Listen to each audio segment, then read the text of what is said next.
If you asked gamers what elements are most important to a platformer, chances are that shadows would be extremely low on that list. They would point to wanting stylish graphics, great gameplay, a creative world, inventive platforming, puzzles, and maybe even a cool villain that ties all of these elements together. I mean, who cares about realistic shadows?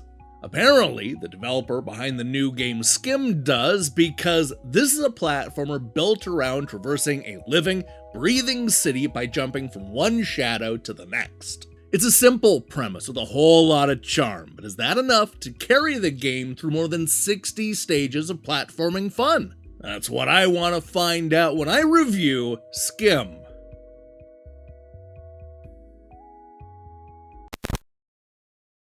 This is a game built around the idea that shadows are more than just a thing that you cast by standing next to a light source.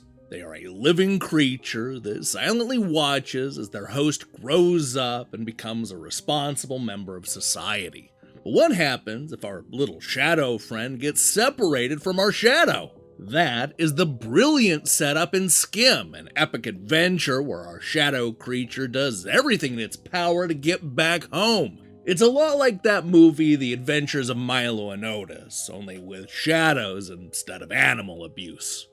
We play as that shadow creature, which resembles a small black frog with big white eyes.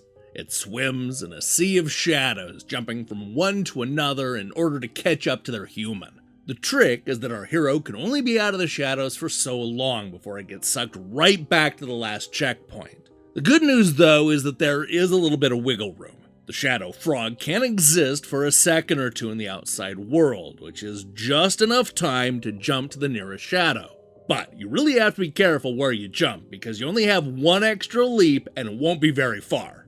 Thankfully, the levels are designed in such a way where there are always people walking, cars driving, and signs, trees, buildings, and even garbage cans casting shadows for our hero to swim in. The stages are open and full of different paths, so that might not be obvious at first glance.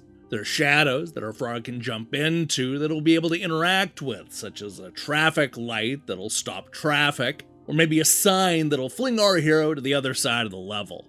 You may also need to jump into the shadow of a passerby if you want to cover a lot more ground, or perhaps buddy up with a bird if you really want to move around. With so many moving parts throughout the city and shadows just everywhere, you should be able to get around with relative ease.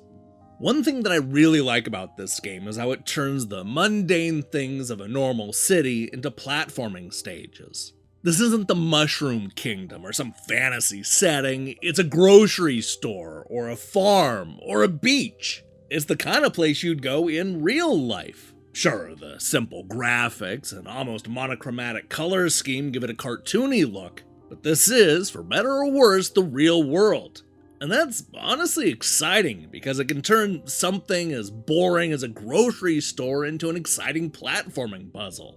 And that brings me to the other thing that I really like about SCHiM. Our human is never really that far ahead of the shadow. This allows us to see him grow and change from afar, always just a little bit out of reach from catching up to him.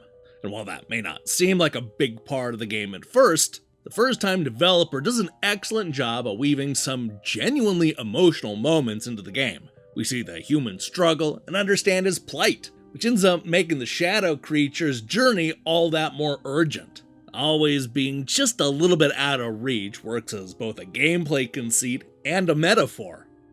That's sad, the race to catch up with the human could use a little bit of editing. Don't get me wrong, I loved the adventure and had a good time with the unusual platforming action, but it does go on a bit too long.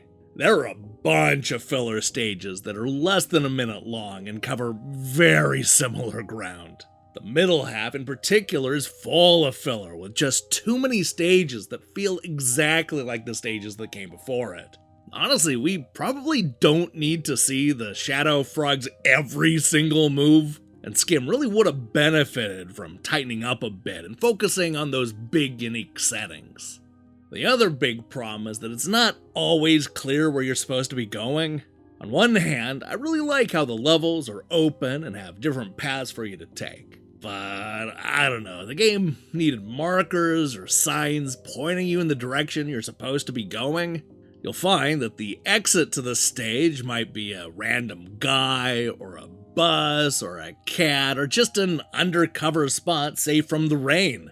Now, you can push a button to have the game show you the path you're supposed to be taking, but that's an imperfect solution that both feels like you're cheating and also takes you out of the experience.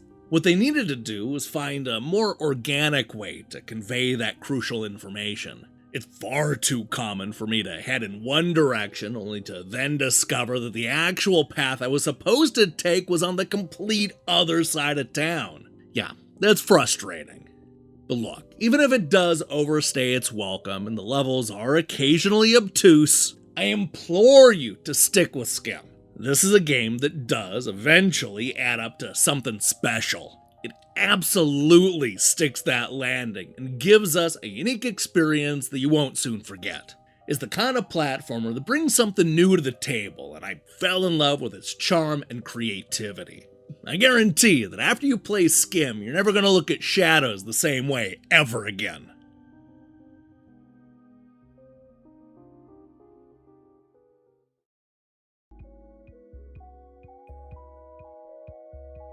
Explore a whole city by jumping from one shadow to the next in the new platformer SCHiM.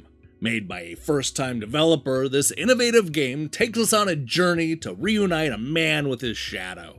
The result is a funny and occasionally emotional quest through what would normally be mundane locations like a supermarket or an art gallery or the beach. Now, there is a bit too much filler, and it's not always clear where you're supposed to be going, but the game is full of surprises and absolutely sticks the landing. Yeah, it's a little rough around the edges, but the world needs more games like SCHiM. Hey, thanks for watching my review. If you liked what you saw here, then you should know that we post new reviews and features almost every day. Now, here's the question I have for you. What's the most innovative platformer that you've ever played? I'm just gonna let you define what innovative means. Can't wait to see your picks in the comments below. In other news, we'll be back later this week with a new Review Crew episode. What kind of Review Crew episode is going to depend entirely on if Nintendo announces new games on Thursday. While you wait for that, I strongly recommend you click that subscribe button and support what we're doing here. Until then.